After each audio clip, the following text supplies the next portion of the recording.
Good afternoon and welcome to the ECB press conference.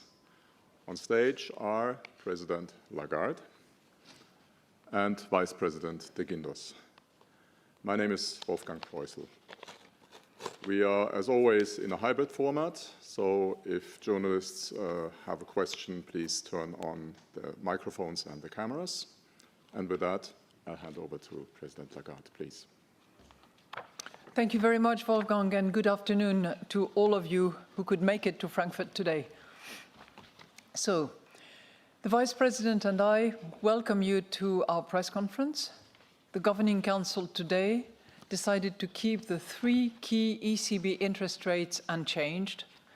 Since our last meeting in January, inflation has declined further. In the latest ECB staff projections, inflation has been revised down, in particular for 2024, which mainly reflects a lower contribution from energy prices. Staff now project inflation to average 2.3% in 24, 2% in 25, and 1.9% in 26. The projections for inflation excluding energy and food have also been revised down and average 2.6% for 24, 2.1% for 25, and 2% for 26. Although most measures of underlying inflation have eased further, domestic price pressures remain high, in part owing to strong growth in wages. Financing conditions are restrictive and our past interest rate increases continue to weigh on demand, which is helping push down inflation. Staff have revised down their growth projections for 24 to 0.6%, with economic activity expected to remain subdued in the near term. Thereafter, staff expect the economy to pick up and to grow at 1.5% in 25 and 1.6% in 26, supported initially by consumption and later also by investment. We are determined to ensure that inflation returns to our 2% medium-term target in a timely manner. Based on our current assessment, we consider that the key ECB interest rates are at levels that, maintained for a sufficiently long duration, will make a substantial contribution to this goal. Our future decisions will ensure that our policy rates will be set at sufficiently restrictive levels for as long as necessary. We will continue to follow a data-dependent approach to determining the appropriate level and duration of restriction. In particular, our interest rate decisions will be based on our assessment of the inflation outlook in light of the incoming economic and financial data, the dynamics of underlying inflation, and the strength of monetary policy transmission. The decisions taken today are set out in a press release available on our website. And I will now outline in more detail how we see the economy and inflation developing, and will then explain our assessment of financial and monetary conditions. Turning first to the economic activity. The economy remains weak. Consumers continued to hold back on their spending, investment moderated, and companies exported less, reflecting a slowdown in external demand and some losses in competitiveness. However, surveys point to a gradual recovery over the course of this year. As inflation falls and wages continue to grow, real incomes will rebound, supporting growth. In addition, the dampening impact of past interest rate increases will gradually fade, and demand for euro area exports should pick up. The unemployment rate is at its lowest since the start of the euro. Employment grew by 0.3% in the final quarter of 2023, again outpacing economic activity. As a result, output per person declined further. Meanwhile, employers are posting fewer job vacancies, while fewer firms are reporting that their production is being limited by labor shortages. Governments should continue to roll back energy-related support measures to allow the disinflation process to proceed sustainably. Fiscal and structural policies should be strengthened to make our economy more productive and more competitive, expand supply capacity, and gradually bring down high public debt ratios. A speedier implementation of the Next Generation EU programme and more determined efforts to remove national barriers to deeper and more integrated banking and capital markets can help increase investment in the green and digital transitions and reduce price pressures in the medium term.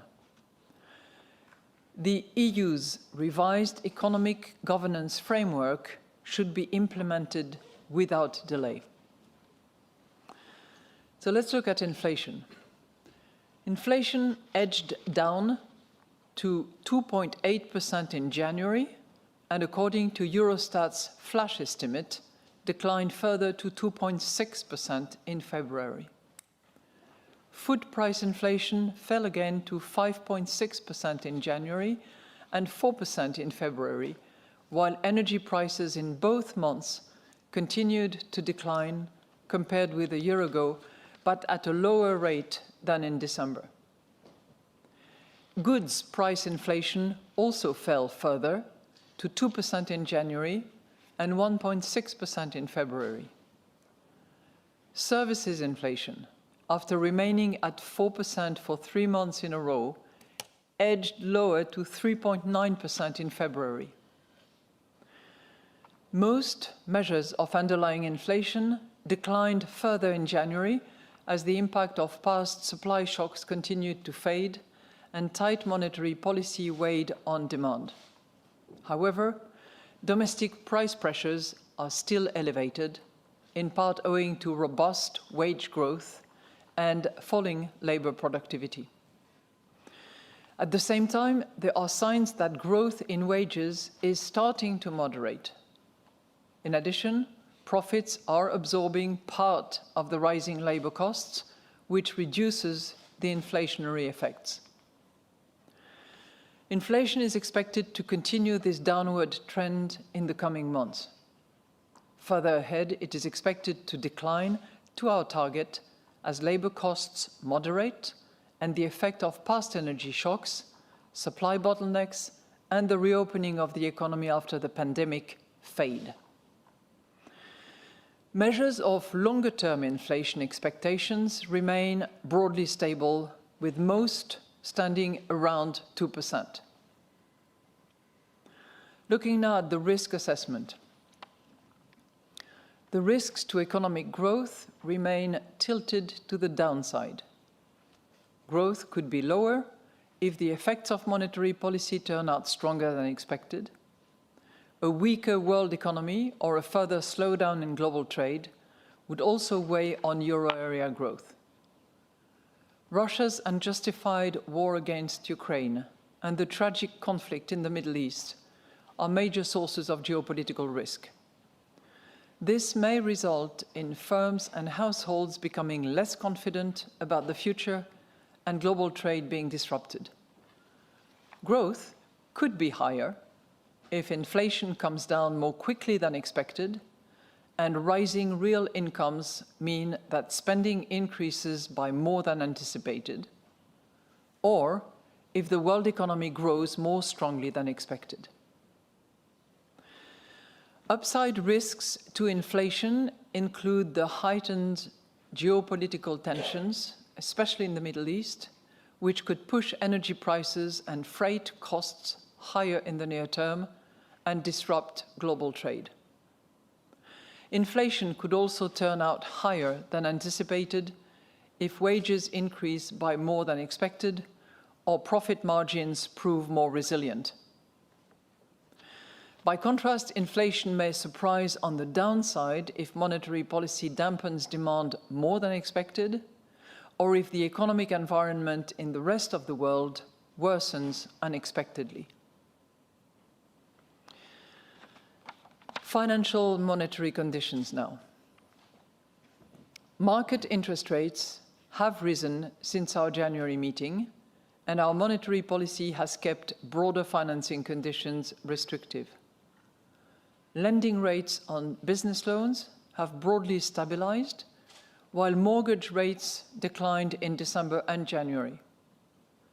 Nevertheless, lending rates remain elevated at 5.2% for business loans and 3.9% for mortgages. Bank lending to firms had turned positive in December, growing at an annual rate of 0.5%. But in January, it edged lower to 0.2%, owing to a negative flow in the month. The growth in loans to households continued to weaken, falling to 0.3% on an annual basis in January. Broad money, as measured by M3, grew at a subdued rate of 0.1%. So in conclusion, the Governing Council today decided to keep the three key ECB interest rates unchanged. We are determined to ensure that inflation returns to our 2% medium-term target in a timely manner. Based on our current assessment, we consider that the key ECB interest rates are at level that, maintained for a sufficiently long duration, will make a substantial contribution to this goal. Our future decisions will ensure that our policy rates will be set at sufficiently restrictive levels for as long as necessary. We will continue to follow a data-dependent approach to determining the appropriate level and duration of restriction. And in any case, we stand ready to adjust all of our instruments within our mandate to ensure that inflation returns to our medium-term target and to preserve the smooth functioning of monetary policy transmission. So we are now ready to take your questions. Thank you, President Lagarde. And the first question goes to Annette Weisbach of CNBC. Annette, please. President Lagarde, thank you very much for answering to my question. First question would be on the more abrupt revision of inflation than expected. How does that translate in the rate outlook? And my second question would be more on the discussions you've been having inside the Governing Council.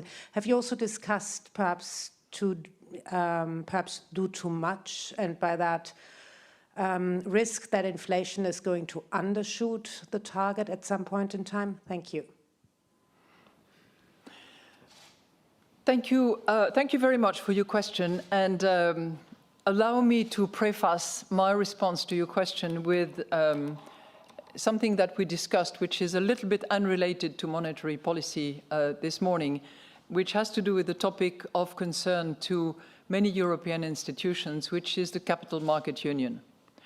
So, as some of you will remember, the Governing Council had taken a view on Capital Market Union back in 2020, when the Commission had published its action plan at the time. And given the momentum and the special efforts deployed by the euro area, deployed by the Commission to progress Capital Market Union, we have decided to update significantly that statement, and we have unanimously agreed on a new statement which is more specific, which sets out the imperative of moving fast and making progress.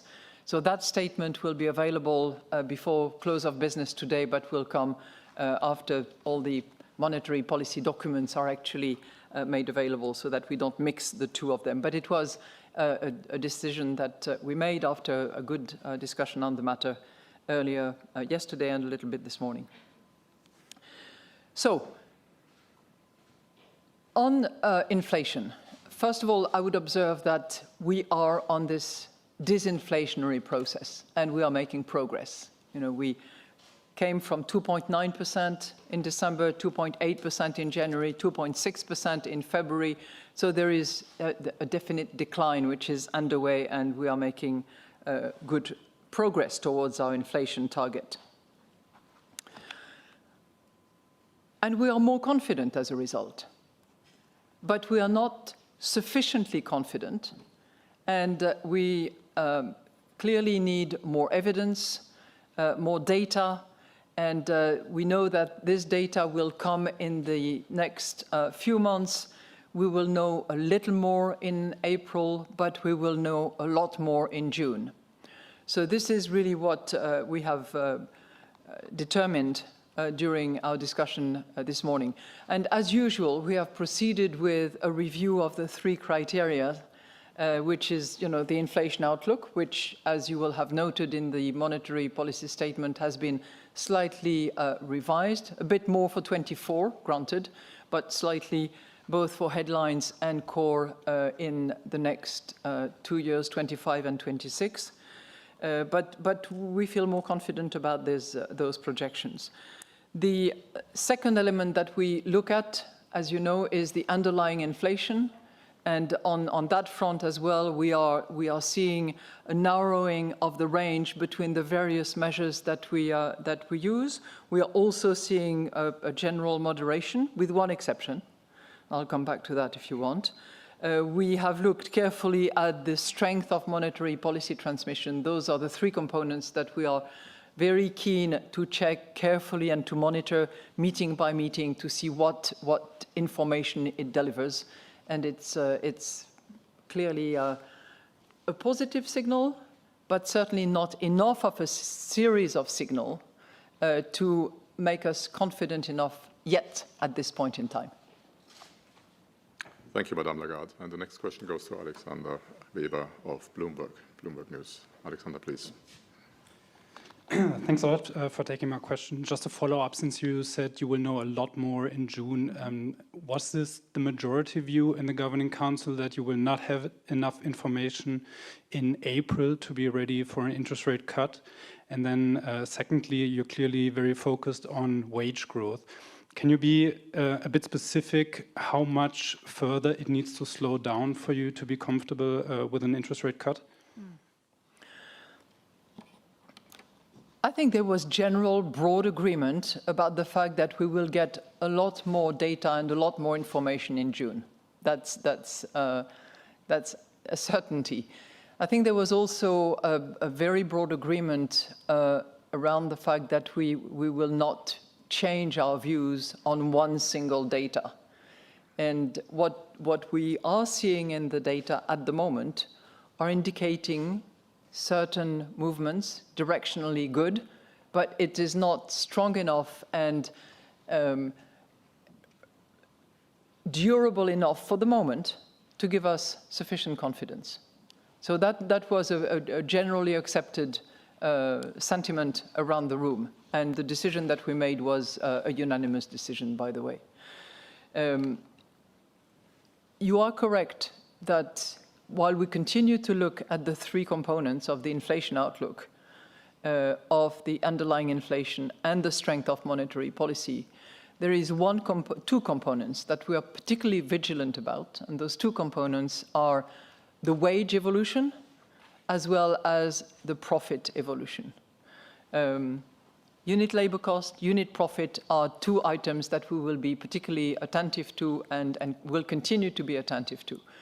I mentioned that in the underlying inflation measurements, there is one which is not moving in the same direction as the others. The others are generally declining, and the range between the various instruments is narrowing as well. But there is one that is not declining, and that is domestic inflation. Domestic inflation is largely informed by services, which itself is, for most services, not all, but for most services, labor intensive, and therefore very sensitive to wage evolution.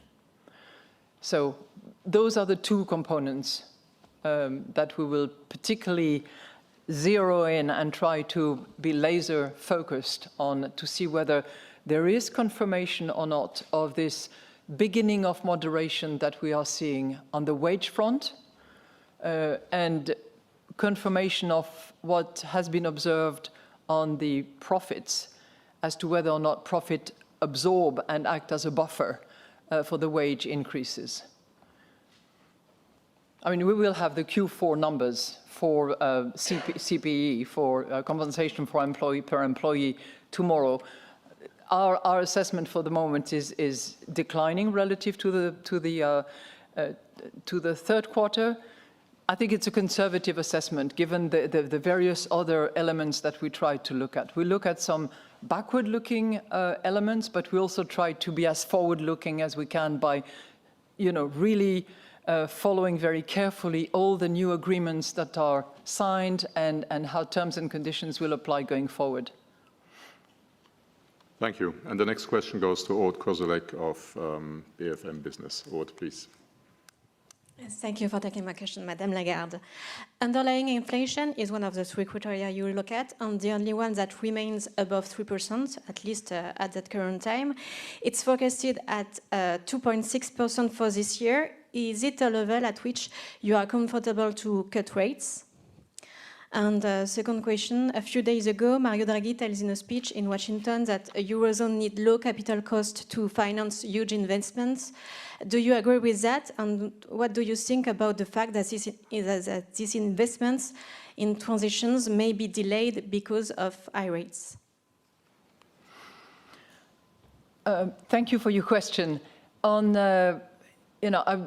I wouldn't say that underlying inflation is the only figure that is above 2%.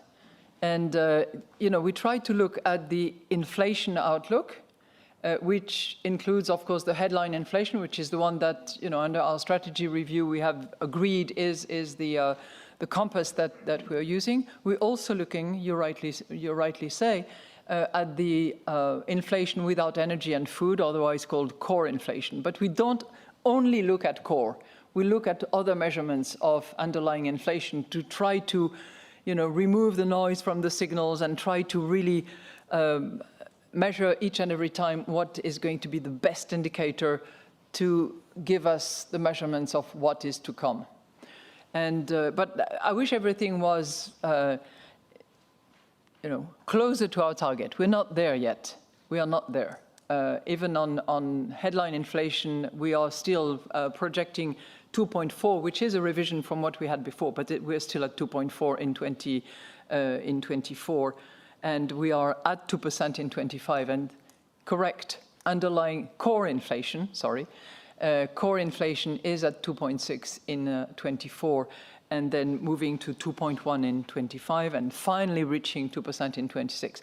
I'm not here saying that we will wait until we are at 2% and that we see 2% to take a decision. This is not what I'm saying here. But in terms of projections, both headline and core, this is what we are seeing.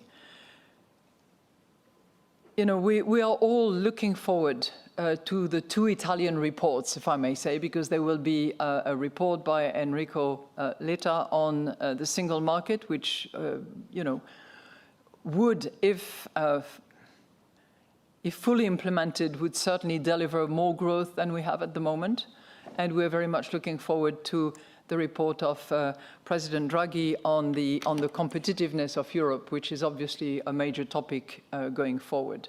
Now, I'm sure he will be making recommendations, and I will wait until we have the report to react to his proposals. But, we have a mandate, we have a mission. We are determined to reach our 2% inflation target in the medium term, and we will be riveted to that. Thank you, Madame Lagarde. And the next question goes to Balázs Korányi of Reuters. Balázs, please. Let me have a sip of water first.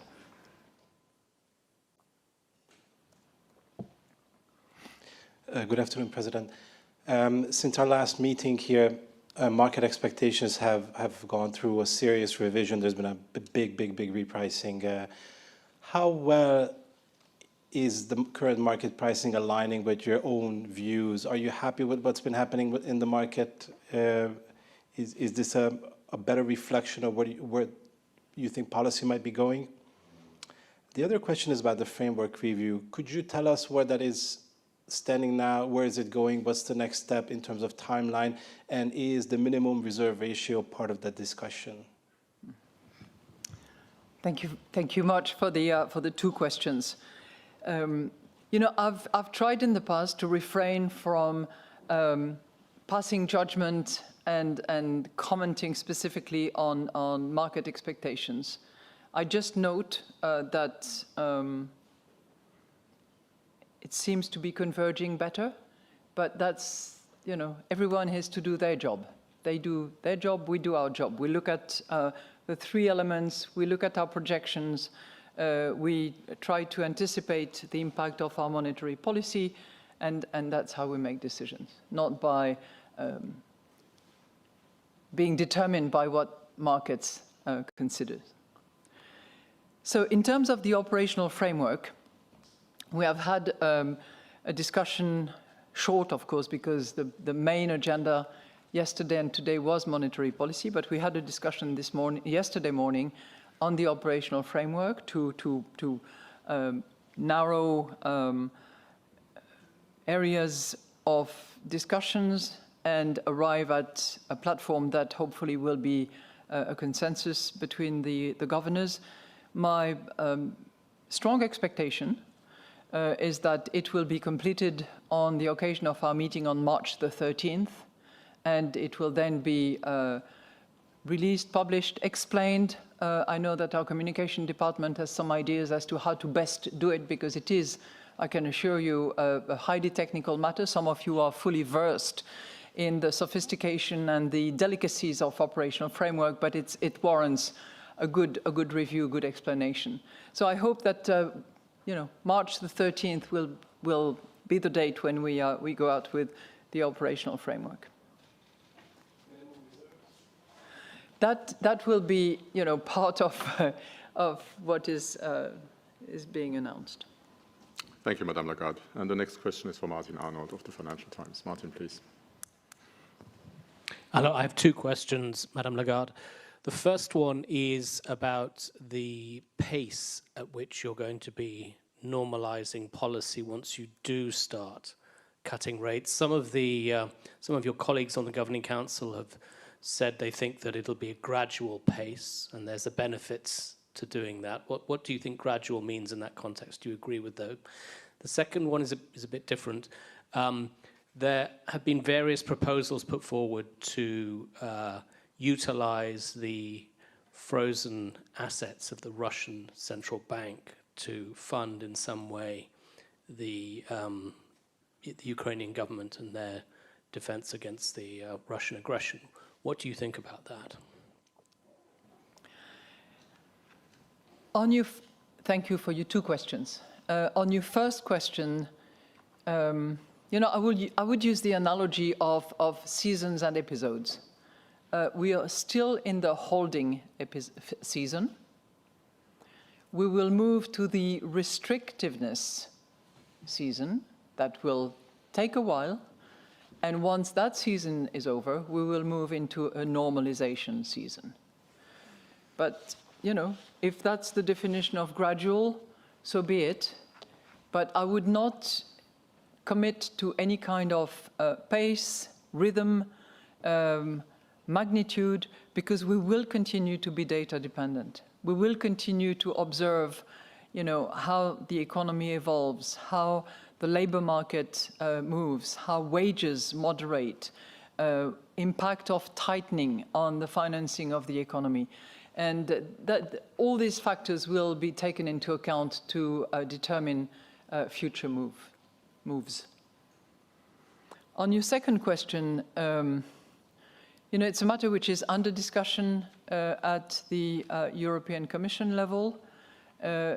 It's a matter which is highly debated within the G7, which is a complicated issue, which has legal ramification. And while there is no doubt in anybody's mind, I think, that Ukraine will need significant financing for its completely legitimate reparation program as a result of this aggressive and unjustified war by Russia against Ukraine, the financing, the sources of financing, the terms under which it is deployed by those who will support Ukraine need to be agreed and need to respect the international legal environment in which we operate and be particularly attentive to the international monetary order and the rule of law which has been enforced for decades.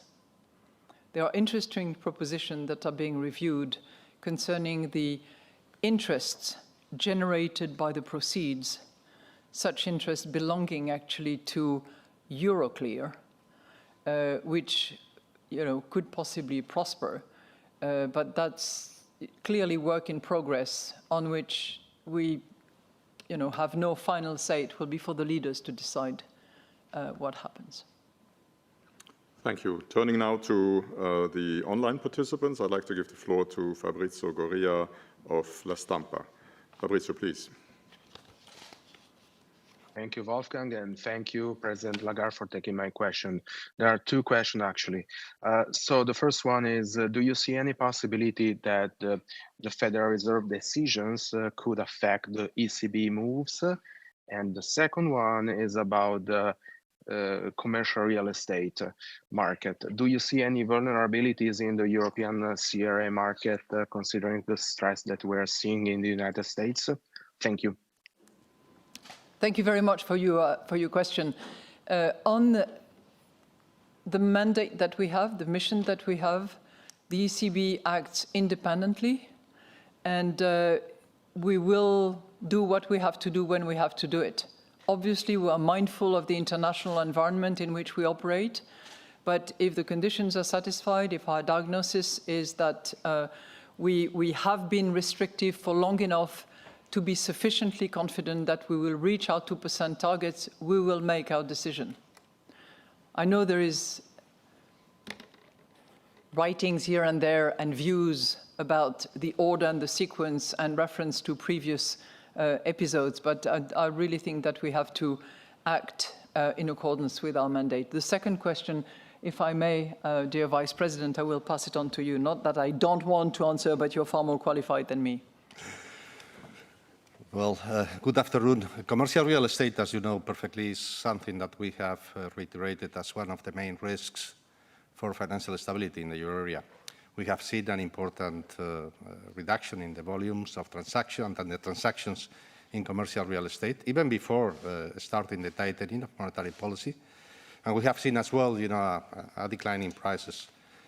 But what I can say with respect to commercial real estate that I think that is relevant is first that the exposure of the European banks to commercial real estate is quite limited.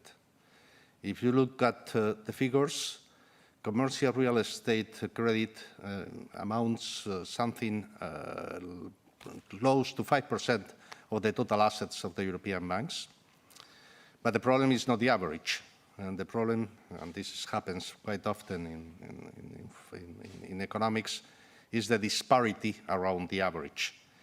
And here, there are some, some banks that have, a higher exposure and a higher concentration in their portfolios, in their balance sheets to commercial property, to commercial real estate. And this is something that, well, we have been monitoring very closely. We have not seen so far any sort of, let's say, widespread contagion because of the evolution of commercial real estate. We have indicated several times that the exposure of the non-banks is much bigger, is larger than the exposure of the banks. So I repeat again, this is something that we have been looking at very carefully, and is one of the main risks for financial stability at present. Thank you very much, Vice President and President. The next question goes to Santi Pinol of Market News International. Santi, please. Thanks. Good afternoon, President Lagarde. Good afternoon. My question is, what would be the ECB approach if we see that inflation remains sticky around this 2.5 area in the following months? It would be like any changes? In other words, how much growth are you willing to sacrifice for a small deviation? Another question, it's unit costs are partly being absorbed by profits. Is that your view that this will continue in the future? And do you think it will be enough to offset the inflationary impact of wages increases? Thank you. Well, thank you for your two questions. It's not a question of sacrificing growth. And I would just remind you that in our projection, while aiming at reaching our target, timely and in a sustainable manner, as our projection indicate, we also project recovery during the second half of 2023 and more importantly in, 24, and more importantly in 25 and 26. Our projection is 1.5% in 25 and 1.6% in 26. So what we are really seeing is a slight delay of a process that we had anticipated. And we stick to our projection. Maybe you will have observed that recently our errors in our projections have reduced significantly, and they certainly make us feel more confident, not sufficiently confident yet, but more confident that we will reach the target. Your second question was about the unit labor cost, and you suggested that that unit profit cost would absorb, or was absorbing, I don't know exactly how you put it, but you assumed that it was absorbing all the labor cost. This is not quite the case yet, and we have seen some encouraging numbers in the late part of 23 and earlier part of 24. This is really one of the hypotheses that we made for our projection, and our projections are predicated on that precisely. We want to see that movement confirmed, both moderation of wages as we anticipate, but also the reduction or the squeezing, if you will, of profit margins, so that the unit profit cost absorbs part of the unit labor cost. Thank you. Thank you, Madame Lagarde. And the next question goes to Andres Stumpf of Expansión. Andres, please. Thank you. I have two questions, if I may. Even if the decision was unanimous, did anyone at the Governing Council suggested or even suggested that cutting rates today? And the second question, is there a huge difference between cutting rates in April or doing so in June? I mean in both in terms of economic pain, but also on the amount of that data you will have for that decision. Is there really a difference? Thank you. Well, thank you. Those are really two good questions. So first of all, we have not discussed rate cuts for this meeting. Not, full stop. What we have done is that we have just begun discussing the dialing back of our restrictive stance. But of course, we need a lot more information coming in the next few months to be sufficiently confident. And your second question related to the degree of information. Well, when you look at what will be published, what data we will have, both in terms of activity, in terms of wages, in terms of profit, we will have a little in April, a little. And we will have a lot more for our June meeting. Thank you. And it matters because we are data dependent, and we are adamant that we will be data dependent. Turning back to online participants, I'd like to give the floor to Tom Fairless of the Wall Street Journal. Tom, please. Good afternoon, President Lagarde. Good afternoon. No, good morning. Good morning.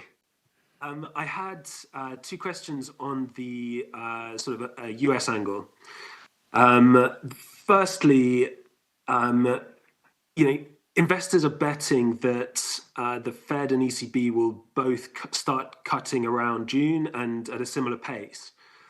And given the different economic landscape on both sides of the Atlantic, do you think that's reasonable that they should be expecting that, with inflation and growth lower in the Eurozone? And secondly, the language that you've used today is similar to what we heard from Fed Chair Jay Powell yesterday, in terms of there being no rush to cut rates. And notwithstanding what you said about your ability to act independently, does it broadly make sense for major central banks to lower interest rates at the same time? Thank you. Well, thank you so much for your question, but in a way, I think I addressed it earlier on when I explained that the ECB is an independent central bank and will act independently. So we will decide on the basis of the 3 criteria that I have mentioned earlier, on the basis of the measurements that we have, the projections that we have, the additional data that we need. We will determine what action we need to take. And that will be done independently from what my colleague from the Fed decides to do. As to whether or not investors are reasonable or not for me to say. What I hope we can do ourselves is be attentive, monitor carefully.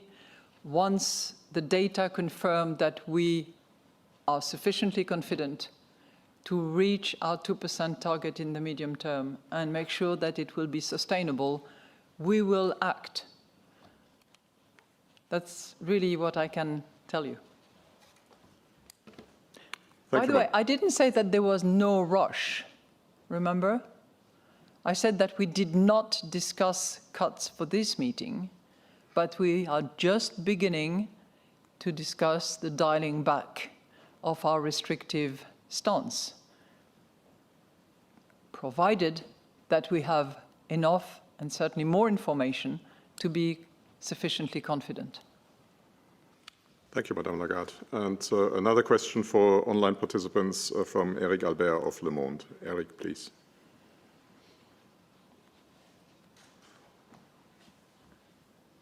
Thank you very much for taking my question. I just wanted to come back to what you mentioned at the beginning, the loss of competitiveness of Europe. How permanent do you think it is? How worried should Europe be about that? And then coming back on wages, can you explain a little bit on your thought about it? I mean, you said you don't have enough data for now, but I mean, what kind of data do you need to see to be confident enough? What kind of level do you want to see? And isn't some kind of catch-up of purchasing power needed actually for the European economy? So thank you very much for your 2 questions. On the first one, I think that we will learn a lot more on competitiveness and how dramatic or not dramatic it is when we read the report by President Draghi. But you can observe that Europe has lost competitiveness in a durable manner for the last couple of decades, and that was accentuated certainly during the financial crisis.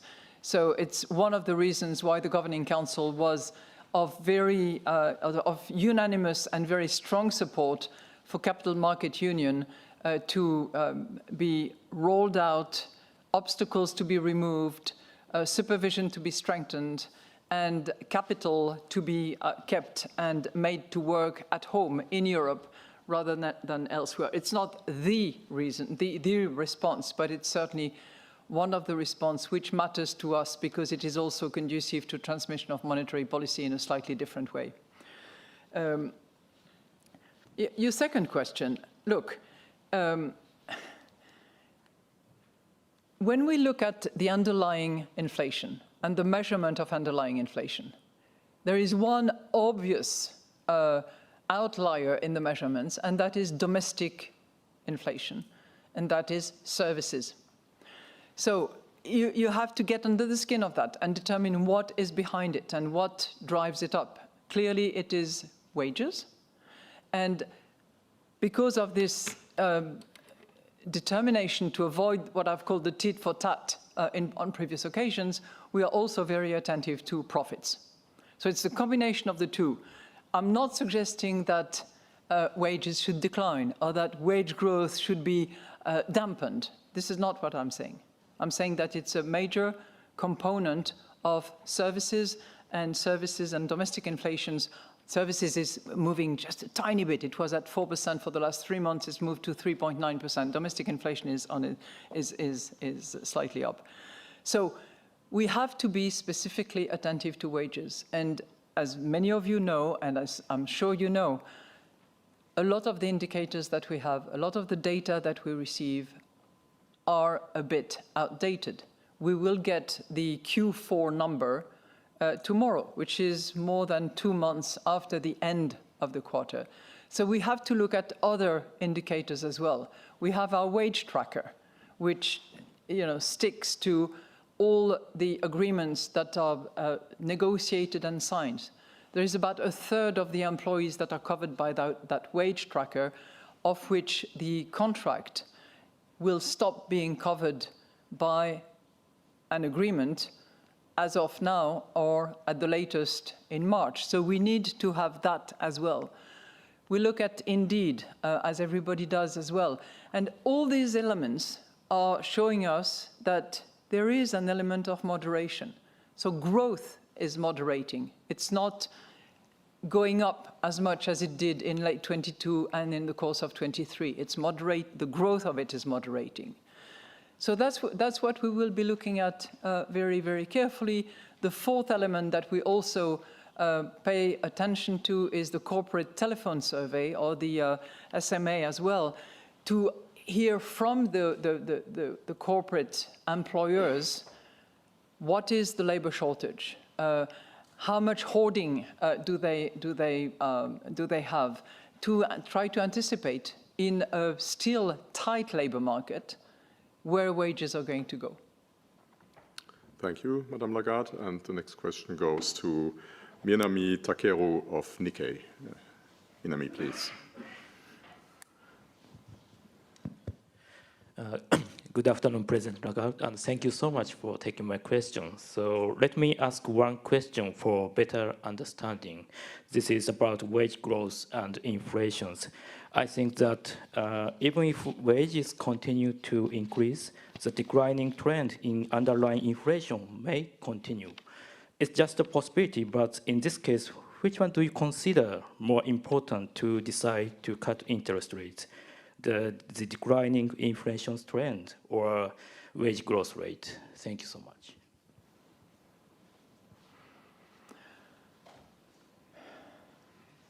Thank you so much for your question, but we will be looking at all of that, because we continue to look at the three key components: the inflation outlook, and that tells us what we should expect on the basis of the projections that are prepared by staff.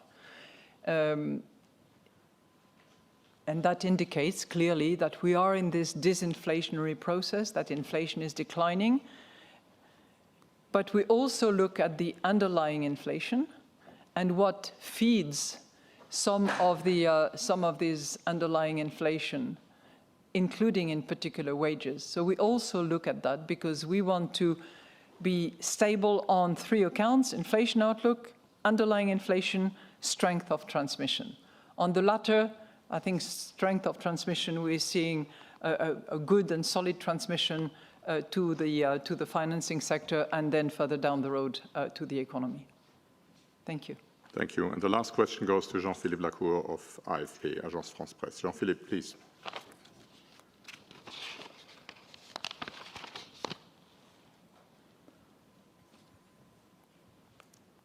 You have to unmute. We do not hear you. We do not see you either. We do not hear you, Jean-Philippe.